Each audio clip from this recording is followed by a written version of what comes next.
Hey guys, I've seen a lot of videos and comments recently saying that there's essentially only one way to play an MMO.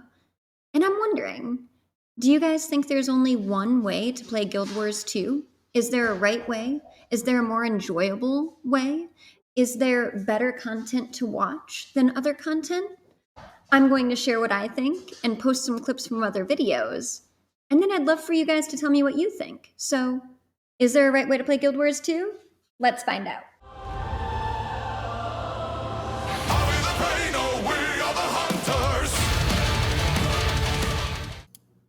I don't know if you guys remember when I first started playing Guild Wars 2, but I had a first impression video, and I was really excited to get into the game because I just started playing, and I wasn't planning on recording anything, but I did, and everyone had a ton of fun just watching me explore. Now, I got mixed comments on the video. A bunch of people said, "Oh, you need to get to max level as soon as you can because the game starts at 80. And then a bunch of other people said, "Take your time. It's all about the exploration because the game is beautiful and there's so much to learn and take in."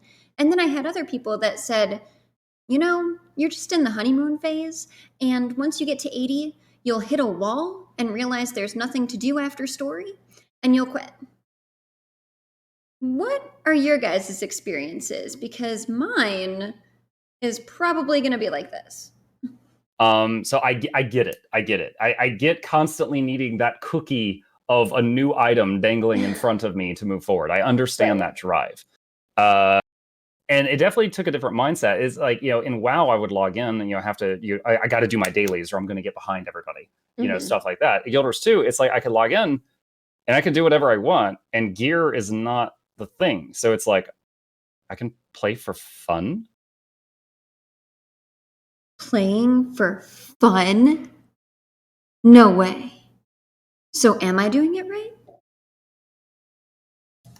Then we have people like Laranity, who is part of a music guild, where a lot of stuff until recently was holding music events or just getting together and playing in-game instruments with your friends. And that's content too. And Laranity specifically talks about wanting to get into raids and fractals and doing her new videos in a previous podcast that I had as well. So we have people like metal, we have people just like doing game soundtracks, we have people like to do the emotional piano songs, Sometimes we'll have a theme though. Like this year we were playing at a Halloween event. So we had like all kinds of spooky songs and we were doing like spooky scary skeletons and stuff, Awesome. It's really fun and like it's such an experience for people. Most people, they've never really seen something like a band playing music inside of an MMO.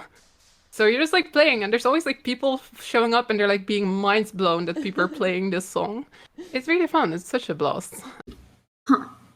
I'm starting to think that people don't know what they want, especially since this is great content and people stop and watch. I had seen it in Final Fantasy XIV, but it's funny that it ended up being a new thing for Guild Wars 2 that Laranity was really excited about, or at least knew when she and her guild started it. Now, as for playing the correct build with the correct weapon and saying that only certain things are viable, only certain specs are viable per class, which Valen will disagree. Teapot disagreed in a previous podcast as well. I mean, I've got fantastic news for them. The Trinity does exist in Guild Wars 2. It's just that you have to go for it if you want to. This is, I find this to be a really interesting criticism of the game because you can do this if you want to. If you want to play a full healer, you can do that. If you want to play a full tank, you can do that. If you want to play a full glass cannon, completely selfish DPS, you can play thief, right? Like there's plenty of things that you can actually do in the game that will allow you to do this. Yeah, I was really surprised when I heard it too, because one of the things that I actually like about the game is the idea that sure, there are builds that really help you, become a glass cannon, or there's something that's best for the most DPS output or the most damage output rather, but you can have other things that are just kind of, you build something just to wreck someone else's day, which is more of what I'm going for. Like people are like, what do you like the most? And I'm like, Condi this, Condi that. Like, as long as I can put a bunch of conditions on someone and just completely wreck their day and get rid of my conditions like as quickly as possible, that's what I want to play. Speaking of Thief as a glass cannon, I hear time and time again that it can only be played that way. And people will just try to 1v1 as some really ridiculous DPS build, and that they're not as good as group situations, and they can't heal or tank, and that Condi Thief sucks. And my fiance might have something to say about that. Let's check out the gameplay and see what his build is.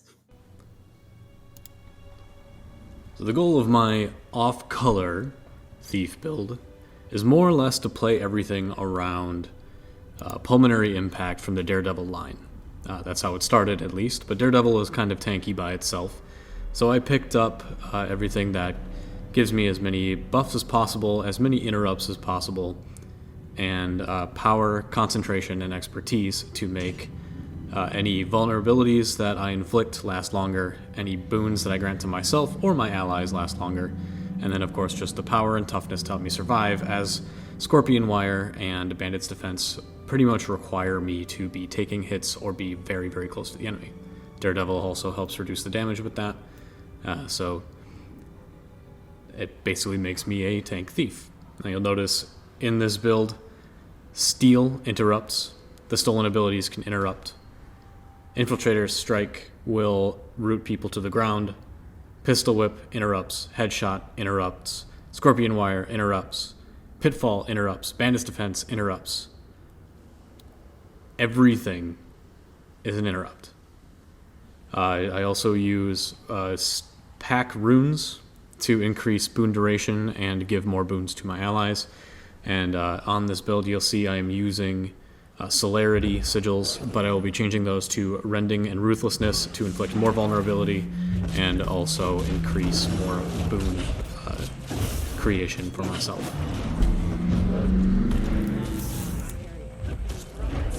The goal, be as much of a team player as possible and prevent anyone or anything from moving or using skills.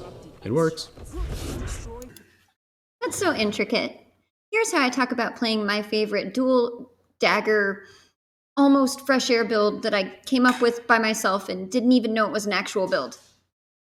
And I'll shield myself with Shocking Aura real quick, go in, ride the lightning, hit the target, use Convergence to get the weakness, go back out with Updraft instead of actually evading out, and then I'll swap over to Fire Attunement if it's still alive, go back in with Burning Speed, get the burning, set my Ring of Fire, which also gets pass-through burning and initial burning, and then because the target has burning on it, I'll use Fire Grab because it does extra damage with that, and then I'll use my Arcane Blast through it real quick, at least 1 to 2, and then whilst the field is still down, I'll swap over to Earth Attunement and use my Earthquake and then my Churning Earth, so that way they have Deimmobilize, Knockdown, combo finisher Blast to have the area might, and then this big damage which does the bleed and the cripple, and on top of that, while it's casting, I'll use my Signet of Air for the blindness and the vulnerability, and then I'll use my Sandstorm for the extra blindness and the bleed for the targeted area.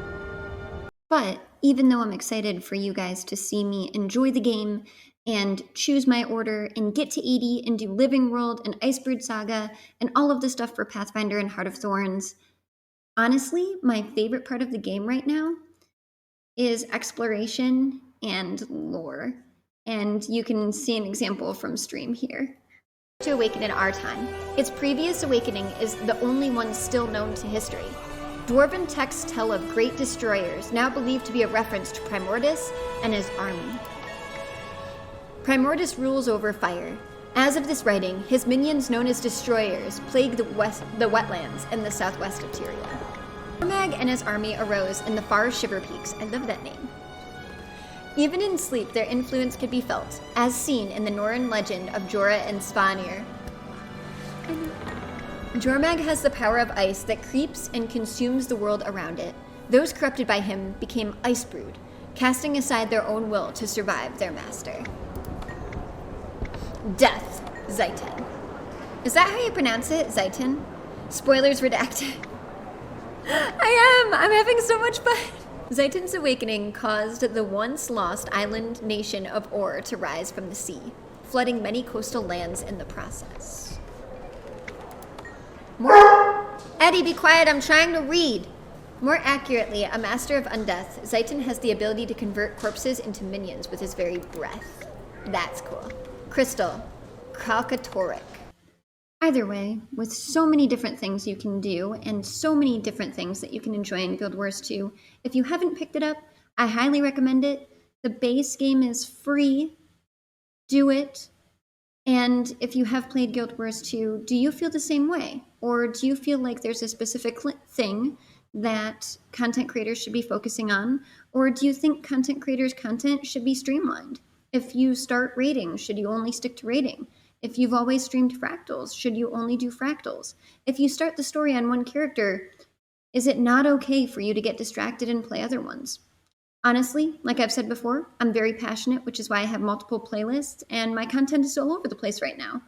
But I'm excited and being creative and honing my craft and learning even more to edit. So, if you hadn't noticed, this video is sponsored by Guild Wars 2.